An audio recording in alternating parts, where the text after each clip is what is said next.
하나님이 기뻐하시는 거룩이라는 제목을 가지고 말씀 나누겠습니다. 학개서 2장 10절에서 14절 우리 같이 한번 읽겠습니다. 시작. 다리오 왕 제2년 9째 달 24일에 여호와의 말씀이 선지자 학개에게 임하니라. 이르시되 만군의 여호와가 말하노니 너는 제사장에게 율법에 대하여 물어 이르기를 사람이 옷자락에 거룩한 고기를 쌓는데 그 옷자락이 만일 떡에나 국에나 포도주에나 기름에나 다른 음식물에 닿았으면 그것이 성물이 되겠느냐 하라. 학개가 물음에 제사장인들이 대답하여 이르되 아니니라 하는지라. 학개가 이르되 시체를 만져서 부정하여진 자가 만일 그것들 가운데 하나를 만지면 그것이 부정하겠느냐 하니 제사장들이 대답하여 이르되 부정하리라 하더라. 이에 학개가 대답하여 이르되 여호와의 말씀에 내 앞에 이 백성이 그러하고 이 나라가 그러하고 그들의 손의 모든 일도 그러하고 그들이 거기에서 드리는 것도 부정하니라. 아멘. 자, 우리가 향수를 뿌리면 향수의 향을 느낄 수 있죠. 네. 그리고 그 향이 우리를 기분 좋게 만들어줍니다. 근데 향수를 뿌리지 않고 향수병을 옷장 속에 넣어두면 그 옷장 속에 있는 옷들의 향이 배겠습니까? 그렇지 않죠. 네. 향수를 뿌리면 냄새가 배겠지만 향수병만 놔둔다고 해서 그 옷장 안에 있는 옷들의 향수 냄새가 나지는 않습니다. 향수병하고 가까이 있다고 해서 향이 나는 게 아니다 하는 이야기입니다. 오늘 말씀에서 하나님은 똑같은 원리를 이야기합니다. 거룩한 곳에 가까이 있다고 해서 사람이 거룩하게 지는 것이 아니다, 그렇게 말씀하고 있어요.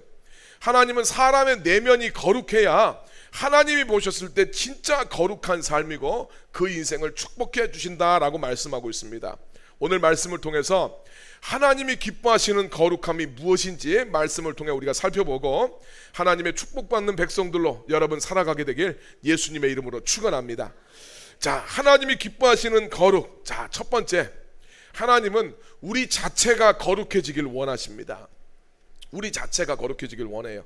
하나님이 학개 선지자에게 제사장한테 가서 율법의 그 정결 예법에 대한 질문을 이제 물어보라고 하죠. 그 질문이 이러 같습니다. 제사장이 이제 속죄제나 번제는 가져가는 게 없지요. 속죄제나 화목제 같은 것은 제사장이 집례를 한 다음에 제사장 몫의 것이 따로 있습니다. 그래서 뭐 제사장 뭐 넓적다리를 준다든지 뭐 이런 게 있어요. 그 이제 고기죠. 그 고기를 가져가게 될 때 제사장의 겉옷에 싸서, 옛날에 뭐 비닐봉지가 없으니까 옷에 싸서 이걸 가지고 갔대요.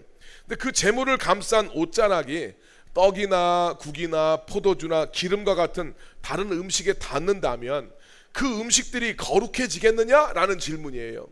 제사장들의 대답은 간단합니다. 아니다. 이게 무슨 말입니까? 거룩한 제물을 감싼 옷자락에 접촉했다고 해서 그 접촉한 것들이 거룩해지지 않는다라는 이야기예요. 자, 그리고 두 번째 질문이 이어집니다. 시체를 만들면 부정해지죠. 예, 구약의 율법에 따르면 그 시체를 만져서 부정해진 사람이 아까 전에 언급했던 국이나 떡, 포도주나 기름과 같은 그런 음식들 하나를 만지게 되면 그 음식이 부정해지느냐라는 질문입니다. 제사장들이 대답하죠. 아, 그렇다. 그것은 부정해진다라는 이야기입니다. 자, 여기서 하나님께서 학개 선지자들을 통해서 드러내시는 핵심 논리는 이겁니다. 거룩한 것은 다른 것하고 접촉한다고 해서 그 접촉된 것이 저절로 거룩하게 변하지 않는다라는 거예요. 반대로 부정한 것에는 무엇인가가 접촉하게 되면 그 접촉된 것도 부정해진다라는 이야기입니다. 이게 율법의 원리예요. 그래서 하나님은 이 질문을 통해서 이스라엘 백성들이 자기들의 영적인 현실을 한번 되돌아보길 원하셨어요. 사람들은 흔히 생각을 할 때 자기들이 예배의 자리에 있고 자기들이 예배를 드리면 스스로 거룩해졌다라고 착각을 합니다. 내가 교회에 왔으니까, 거룩한 교회에 왔으니까, 거룩한 기도회에 참석했으니까, 내가 주님의 일에 봉사했으니까 하나님이 좋아하시고 거룩해졌겠지라고 생각할 수 있지만, 하나님이 오늘 이 학개서를 통해서 하시는 말씀은 하나님은 우리가 거룩한 곳에 가거나 거룩한 일을 행한다고 해서 사람이 거룩해지는 것은 아니다라고 말씀을 하고 있어요. 이거 굉장히 중요해요. 네, 곱씹어 볼 만한 것이 굉장히 많습니다. 유대인들이 이 착각을 하죠. 네. 오늘 말씀에 따르면 사람 자체가 거룩해지지 않으면 그가 아무리 교회에 다니고 예배하고 봉사를 해도 그것으로는 도저히 거룩해질 수가 없고, 오히려 사람 마음속에 부정한 태도가 있고 부정한 마음을 가지고 있으면 그것으로 인해서 그가 가는 교회, 그가 하는 예배, 그가 하는 사역, 그가 만나는 사람도 오히려 부정해질 수 있다라는 그런 결론에 도달하게 됩니다. 그러니까 내가 거룩한 곳에 있다고 해서 내가 거룩해지는 것이 아니라, 내가 거룩해지지 않으면, 거룩하지 않은 마음과 태도를 가지고 누군가를 접촉하면 오히려 이 사람까지도 부정해질 수 있다는 이야기예요. 하나님은 이 질문을 통해서 이스라엘 백성들을 깨닫게 하시는 거죠. 너희가 거룩한 행위를 한다고 해서 너희가 거룩해진 것으로 착각하지 마라. 우리들 존재 자체가 하나님 앞에서 거룩한 백성이 되어야 된다라는 말씀입니다. 자, 그러면 어떻게 해야 우리가 하나님 앞에서 거룩한 백성이 될 수 있을까? 자, 오늘 말씀에 따르면 거룩은 마음의 태도, 삶의 방향하고 연결이 되어 있어요.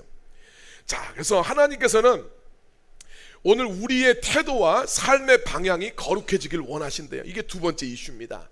하나님이 우리한테 원하는 것은, 야, 네가 무슨 거룩한 행동한다고 해서 네가 거룩해지는 게 아니야. 네 마음, 네 태도가, 또 네 삶의 방향이 하나님을 향할 수 있어야 돼. 그것이 거룩이다, 주님이 이야기합니다. 하나님께서 학개 선지자를 통해서 정결 예법에 관한 질문하신 이유는 이스라엘 백성들의 그 처지와 연관이 되어 있습니다. 학개서는 여러분 잘 아시다시피 성전 재건 공사가 중단돼 있었는데 이것을 다시 시작하라는 말씀이었잖아요. 이스라엘 백성들이 성전은 황폐하게 방치해 두고 있으면서도 스스로 우리는 거룩하다라고 생각하고 있었어요. 이스라엘 백성들은 페르시아에서 돌아오자마자, 우리 에스라서를 봐니까 알잖아요. 돌아오자마자 그 다음 해가 되면 바로 제단을 쌓고 하나님을 향한 예배를 드리기 시작을 합니다. 그리고 백성들이 그 예배를 드리다가 성전도 지으려는 시도를 하게 되는데 주변 민족들의 방해로 성전 짓는 게 중단되게 되죠. 페르시아 당국까지 딱 개입을 해서 왕이 명령을 내려서 성전을 짓지 말아라 이렇게 말하는 상황이 되니까, 자, 그참에 자기들 먹고 사는 문제에 골몰하면서 살게 되었고, 그러면서 성전 짓는 것이 16년이나 중단된 상태로 세월만 지나가게 됩니다. 마음속으로는 언젠가는 성전 짓긴 지어야지, 성전을 지어야지 하면서도 페르시아 당국이, 왕이 하지 말라고 했으니까 그걸 핑계 삼아서 그냥 자기들의 삶에 집중하면서 성전 짓는 것은 차일피일 미루면서 살고 있었다는 거예요. 원래부터 그런 건 아니었어요. 그런데 상황이 그렇게 되니까 그냥 자기들 뭐 이미 그런 상황이 됐으니까 그냥 우리 사는 거 열심히 살자 이렇게 됐던 거죠. 처음에 이 사람들이 포로에서 귀환했을 때 그렇지 않았습니다. 그런데 자기들의 삶의 여건과 상황에 사로잡히다 보니까 성전 짓는 것은 뒤로 밀린 거예요. 신앙의 우선순위가 뒤바뀐 삶을 살게 됐습니다. 그러면서도 이것을 어떻게 하든지 좀 고쳐보려고 하지 않고, 야, 지금은 성전 지을 때가 아니야, 지금은 성전 지을 때가 아니야 하면서 그 상황과 여건 속에서 그냥 자기 편한 대로 살고 있었다 하는 이야기입니다. 그러면서도 이 사람들이 생각할 때는 자기들은 제단을 쌓았고 절기와 초하루와 안식일에 제사를 지냅니다. 네. 우리 에스라서 3장에 나오는 내용이 그거잖아요. 그래서 하나님 앞에 제단은 쌓고 예배를 드리고 있어요. 성전은 없지만 예배는 드리고 있습니다. 이렇게 하나님을 향해서 제단을 쌓고 예배 생활을 하고 있으니까 자기들이 거룩한 백성이라고 착각을 하게 된 거예요. 하나님이 이런 백성들에게 하나님이 볼 때 그들의 모습이 어떠한지 그것을 알려주십니다. 그 평가가 오늘 14절 말씀이죠. 학개서 2장 14절 말씀 같이 읽겠습니다.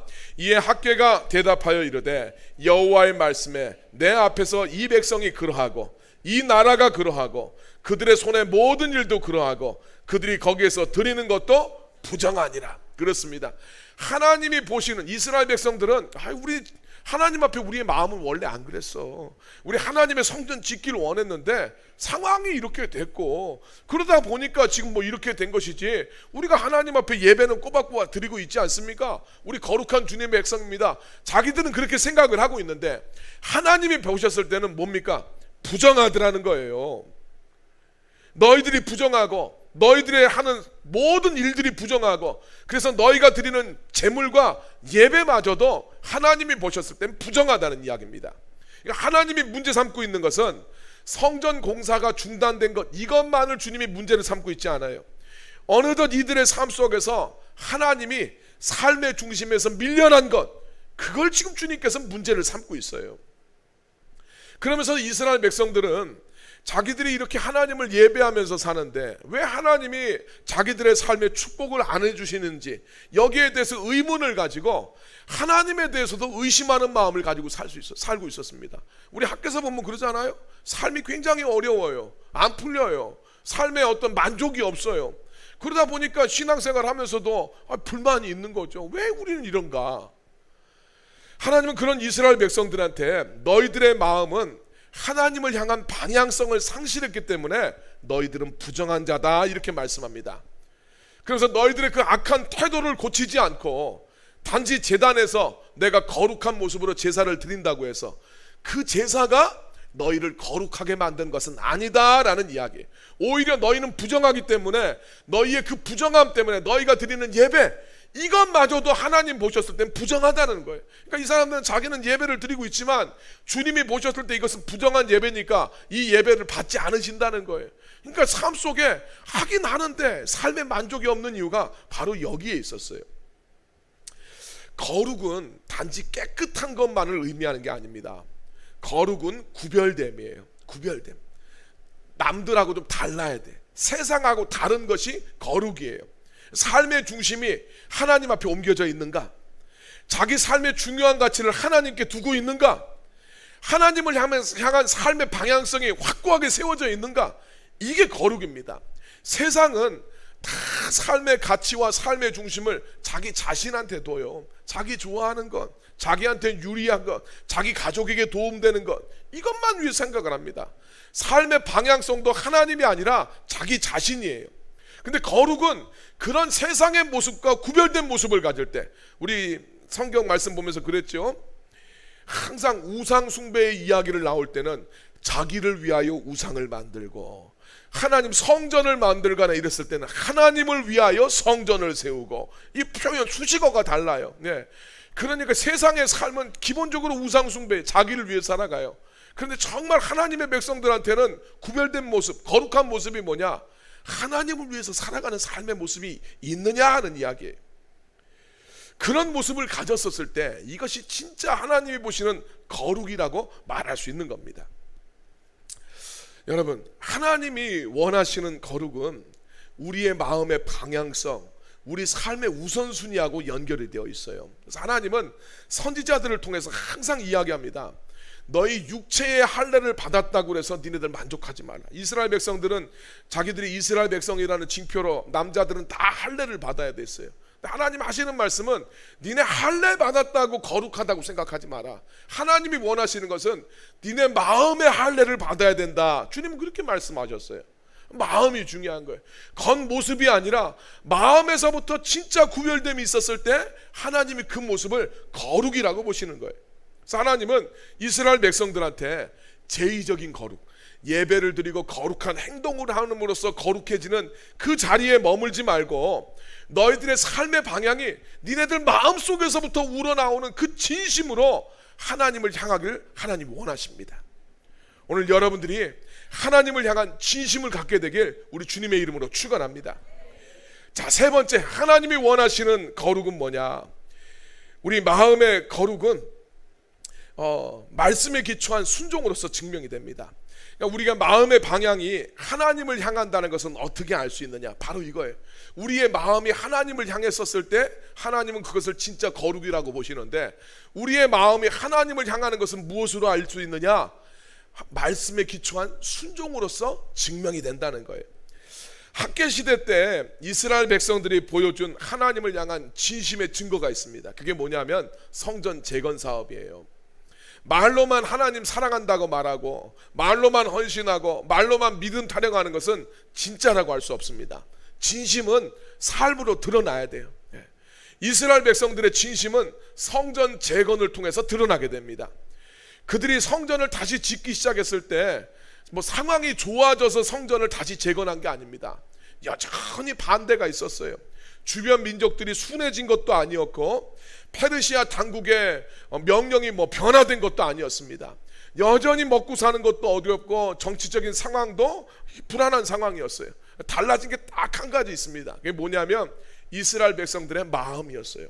하나님의 말씀을 듣고 순종하는 백성들의 마음이 달라졌어요.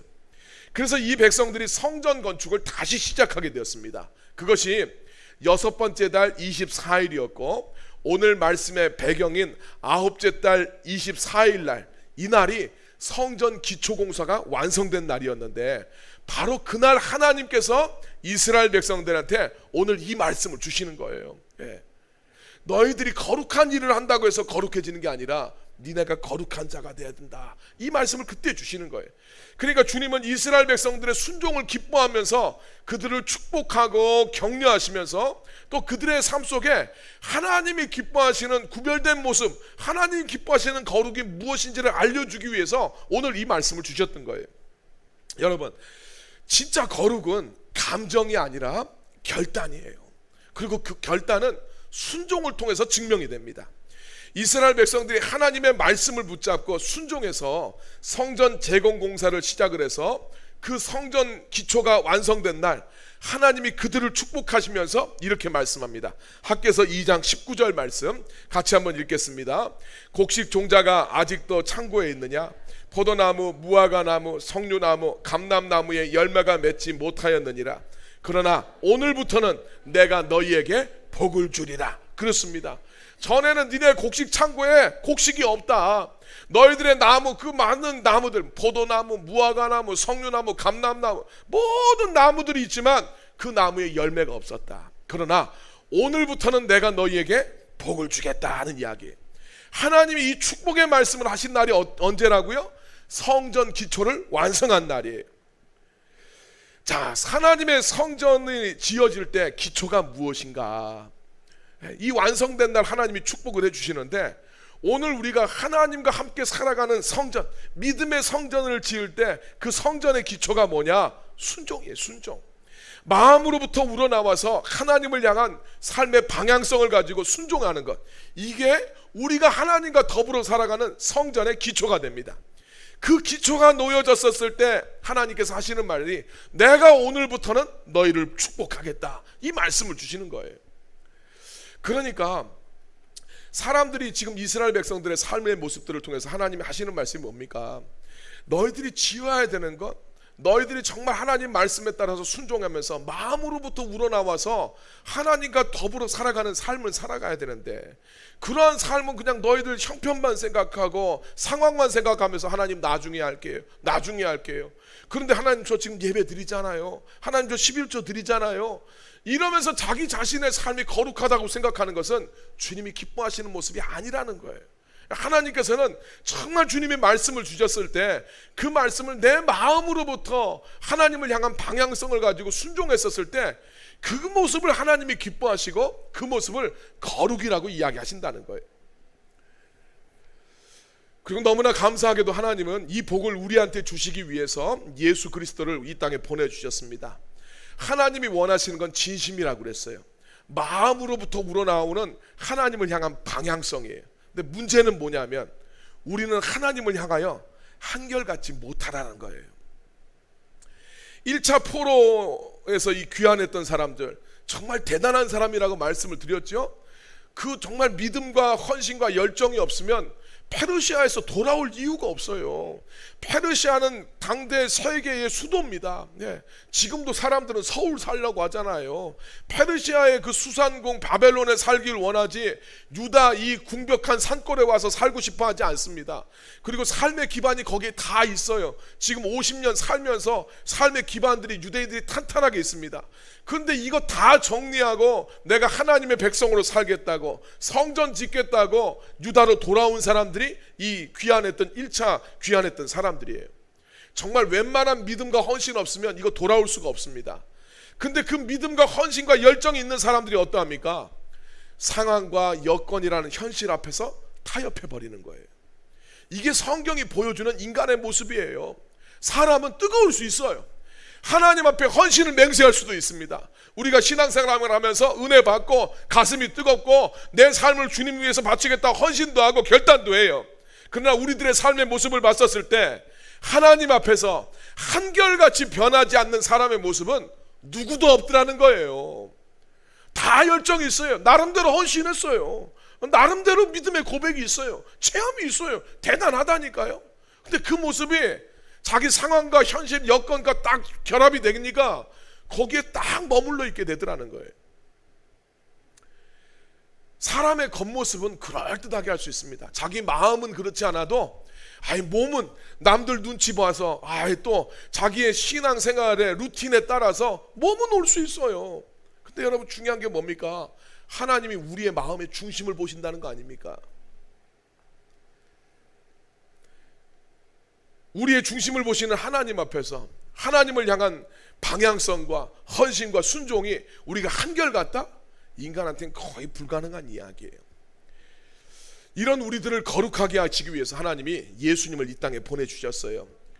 구약의 율법 아래에서 거룩은 전염되지 못해. 부정함은 전염이 되는데 거룩함은 전염되지 않아요. 그런데 예수님한테 오면 이게 역전이 됩니다. 예수님이 만져주시면 아무리 부정한 자라 할지라도 거룩해지고, 예수님이 만져주시면 더러운 자도 깨끗해지고, 예수님이 만져주시면 아픈 자도 다 치유가 일어납니다. 나병 환자는 가까이 올 수도 없는 사람이에요. 부정하다 하면서 멀리 돌아가야 되는 사람인데, 그 나병 환자를 예수님이 만져주니까 예수님이 부정한 것이 아니라 나병 환자의 병이 낫고 나병 환자가 정결하게 됩니다. 예수님의 거룩은 부정함을 삼켜버려요. 그 예수님의 거룩함이 우리를 새롭게 만들어 주십니다. 예수님이 이 땅에 오신 이유는 우리를 죄에서 구원하시고 부정한 우리를 거룩한 백성으로 만드시기 위해서였어요. 그래서 여러분, 우리가 신앙생활하면서 진짜 중요한 것은 뭐냐면 예수님 만나는 거예요. 내가 거룩한 곳에 있어서 거룩해지는 게 아니고, 내가 거룩한 예배를 드려서 거룩해지는 것이 아니라 예수님을 만나야 돼요. 예수님을 만나되 예수님의 터치가 필요해요. 율법 아래에서는 부정한 것이 거룩한 것을 이겨버려요. 이게 참 의미가 있어요. 인간이 아무리 거룩하게 살려보려고 해도 인간의 삶은 결국은 부정이야. 정말 창세기의 역사가 그렇게 끝나고, 출애굽기의 역사가 끝나고, 사사기 통해서 왕들의 역사가 그렇게 끝나고, 인간은 거룩을 꿈해보지만 결국은 부정함으로 끝나버려요. 그런데 예수님 안에서는 예수님의 거룩이 부정한 것을 삼켜버립니다. 그래서 진짜 거룩은 내 의지에서부터 거룩이 시작되는 게 아니라 주님의 터치에서부터 거룩이 시작돼요. 그래서 여러분, 오늘 내가 오늘 기도에 나왔으니까 내가 거룩해지겠구나 이렇게 생각하면 안 돼요. 내가 오늘 방언했으니까 내가 거룩해졌구나, 내가 수준 높아졌구나 이렇게 생각할 것이 아니라, 오늘 여러분들이 만나야 될 분이 있어요. 예수님이에요. 예수님의 만져주심이 오늘 이 시간 필요한 거예요. 신앙생활하면서 내가 교회에 다닌다, 내가 예배 드렸다, 내가 봉사를 한다, 내가 11조를 드린다, 내 직분이 무엇이다, 그것보다 더 중요한 것은 바로 예수님을 만나고 있느냐. 그분과의 만남과 터치가 없으면 그 사람이 어떤 직분을 가지고 어떤 일을 행한다 할지라도 그 모든 것과 상관없이 그는 부정한 자에 불과해요. 이게 하나님 말씀이에요.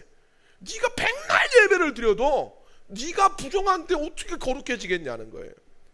예수님의 터치가 없는 사람은 모든 것을 다 부정하게 만들 뿐입니다. 오늘 우리들에게는 예수님과의 만남이 필요하고 예수님의 터치가 필요해요. 여러분, 예수님은 어떤 사람을 만져주시는 줄 아세요? 자기의 죄인됨을 고백하는 사람이에요. 성경을 보세요. 예수님 앞에 가서 예수님, 나는 죄인이로소이다 고백하면 예수님 만져줍니다. 나병 환자가 주님, 나를 좀 불쌍히 여겨주십시오, 나는 부정한 사람입니다 고백하면 주님께서 만져주십니다. 나의 연약함과 불순종을 주님 앞에 고백하고, 나의 더러운 것, 내가 하나님으로 충만하지 못하고 내 삶의 방향성이 주님이 아닌 것에 대해서 주님 앞에 고백하면 예수님의 보혈이 우리를 씻어주세요. 예수님이 그러기 위해서 이 땅에 오셨어요. 오늘 예수님의 보혈로 씻음받는 그런 밤이 되길 주님의 이름으로 축원합니다. 그리고 여러분, 예수님 앞에 기도하세요. 주님, 내 안에 하나님을 향한 방향성이 생기게 해주세요. 하나님, 제 앞에 주님을 향한 뜨거운 마음이 있었지만 하나님, 제 현실과 상황 속에 매여 살다 보니까 하나님, 성전 짓는 것은 항상 뒤로 미루고 있었습니다. 주님, 나의 부족함을 용서해 주시고 내 안에 하나님을 향한 방향성, 하나님을 향해서 사랑하는 마음, 내 안에 그 우선순위가 생길 수 있게 해달라고 여러분 기도하셔서 하나님의 축복받는 인생으로, 하나님 앞에 거룩한 백성으로 살아가시길 예수님의 이름으로 축원합니다. 자, 여러분 오늘 주신 말씀 놓고 이 시간 기도합시다.